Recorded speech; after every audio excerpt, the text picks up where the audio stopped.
Year 1943. First leg Barcelona wins 3-0, but then something changes. The return leg is in Madrid, and this isn't just Madrid, this is Franco's Madrid, the dictator back in the day who saw football as Real Madrid only. Yep. According to multiple sources, including former Barça players, Spanish police visited the Barcelona dressing room before the match, not for a pep talk, I guess. Real Madrid scored 2 goals in the first 10 minutes, and from there it was like watching real-life FIFA. Barça defenders moved like ghosts. Every shot Madrid took went in. Every time a Barça player went near the ball, fouled. By halftime, it was 8-0. Let that sink in. The same Barcelona team that beat Madrid 3-0 a week earlier now couldn't defend a puddle. It wasn't just a loss, it was an execution. But you'd think this game would have sparked an investigation or something. Maybe a few questions about how one of the biggest clubs in Europe got battered worse than a FIFA glitch. Nah, Madrid fans will tell you, that was football, no politics involved. Yeah, sure, that's almost like choosing Bellingham over Pedri, can't make that shit up. 1953, Alfredo Di Stéfano literally signed as a Barça player.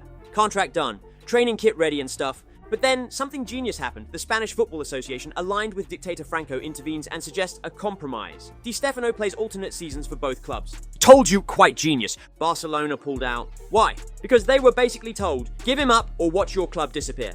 Yep, that's how things work when a dictator supports your rival. Madrid got Di Stéfano, which turned into a legend, and Real Madrid go on to dominate the continent. It was basically a hostile takeover. But let's be honest, if VAR existed in the 50s, it would have been installed directly in the dictator's living room. If a decision didn't favour Madrid, it would have mysteriously disappeared, or the ref would have retired for personal reasons. The only thing more consistent than Madrid's winning record in that era is Vinny, who is crying nowadays. Jose Plaza. Remember that name. He was president of the Spanish referee committee, a known Francoist, and an alleged Real Madrid ultra in disguise. He once said openly, "While I'm in charge, Madrid will never lose the league again because of a referee." Yep, and yes, that's a real quote. Not a parody, not a meme. He meant it, I guess. 1979 to 1980 season. Real Sociedad actually had the audacity to challenge Madrid for the title this time. But this time suddenly some weird things happened. In a suspicious string of matches, they suddenly kept dropping points due to questionable calls, while Madrid miraculously squeaked out wins through penalties and red cards. La Liga was, and still basically, kick a Madrid player and choice, instantly red card, Madrid dives equals penalty, Madrid offside, nah, nothing to see. Someone breathes near Luis Figo, that's a war crime. Booking. This was the pre-VAR era. The referee wasn't questioned, he was the law. No replays, no justice, just Madrid, another win, and the rest of Spain slowly losing its will to compete. So yeah, they called it quiet domination for a reason. March 2003, Real Madrid versus Zaragoza. Madrid are chasing the title as usual. But Zaragoza, they didn't get the script. They actually dared to play football, so the ref steps in. Madrid get 3 penalties. 3. In one game. Yep. At this point, the ref wasn't officiating, he was farming assists or something. The first penalty, barely a touch. The second, ball hits the arm from a yard away. The third, I swear, it was just sympathy. Zaragoza defenders started marking their own shadows just to avoid being penalised. Commentators that day were speechless. Fans were foaming. Zaragoza players looked like they were having an existential crisis on the pitch. One guy literally shouted, "What more do you want? Blood?" in Spanish. 2004 versus Villarreal. You already know the script, but this time there is one thing that is completely different. Replay shows the Villarreal defender barely touched Beckham, but the ref had already written the script's ending. And remember, this is the pre-VAR era. You couldn't fact check. Meanwhile, the Bernabeu crowd acted like it was divine right. But this was also peak Florentino Perez media domination. You know the man who always questions referee decisions? The man built a PR fortress. Bad decisions were spun as strong refereeing, opposition protests were sour grapes. And the refs, just terrified. You couldn't beat Madrid, not just because of Zidane's magic, but because the moment the match got dicey, the referee would intervene. Versus Real Sociedad, June 21st, 2020. The game that birthed the Vardrid meme. Benzema scores with a borderline arm control. Even the VAR guys blinked like, wait, we're counting that. Real Sociedad score minutes later, only for it to be disallowed for a reason that's still unknown. Yeah, seriously. When VAR was introduced in La Liga in 2018, the idea was simple. Kill off the controversy. Make sure every handball, offside, and dubious dive was checked, double-checked, and fair. Well, that lasted about 5 minutes, because just as soon as the screens were plugged in, Real Madrid became untouchable, but now in HD. Basically, VAR didn't clean the game up, it just gave Madrid 4K protection. Now when they got a questionable decision, there wasn't outrage, there was footage, and slow motion, and somehow still the wrong call. Versus Athletic Bilbao, July 5th, 2020. Athletic Bilbao is just trying to play football without getting fucked by the ref. For 72 minutes, they actually manage it. It's a tight game. No goals, a few chances. Minute 60, corner comes in, Raul Garcia goes for the header, and behind him, Marcelo casually steps in and stomps on his foot. Refs? Nothing. VAR? Lunch break or something? The officials somehow decided, nah, it's just a bit of samba. But then it's minute 68. Ball comes into the box. Dani Garcia is about to pull the trigger, then bang! Sergio Ramos swings through with a tackle so late it could have been a murder attempt. Everyone expects a whistle, and this time the referee exactly gives the penalty.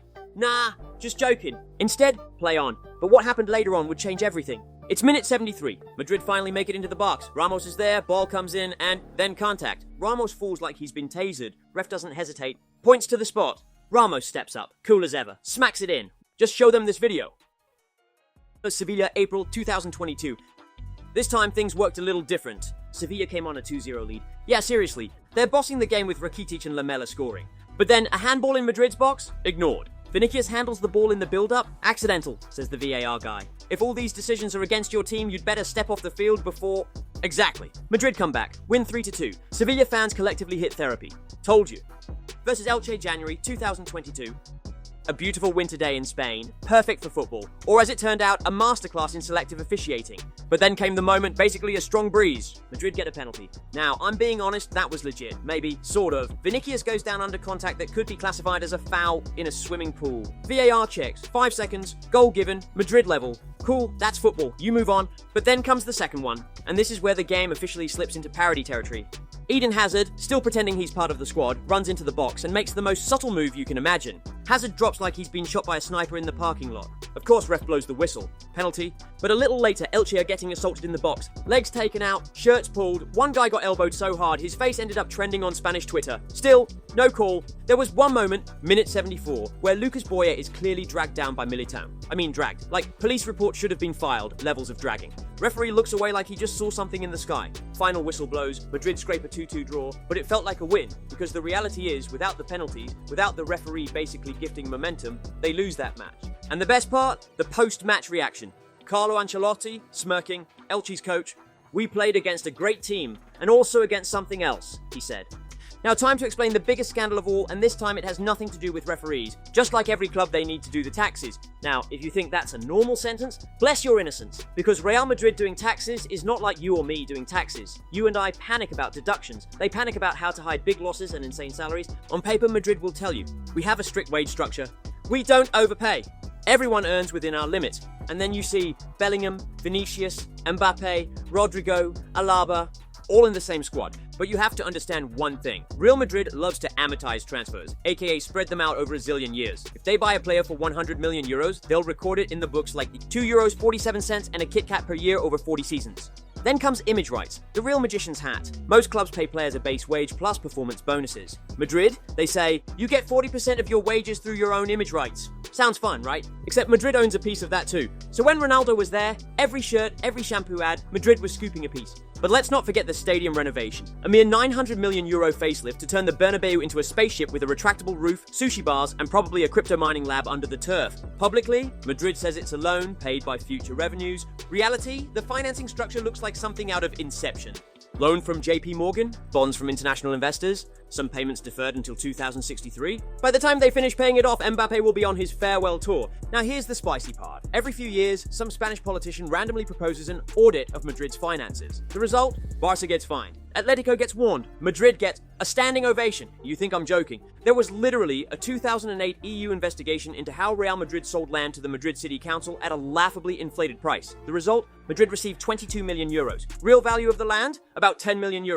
Difference? Just vanished. UEFA tried to investigate. Spain's government said, it's complicated. Case closed. While PSG and City are being dragged into courtrooms, Real Madrid, despite their Galactico spending and €900 million stadium, remain shockingly clean.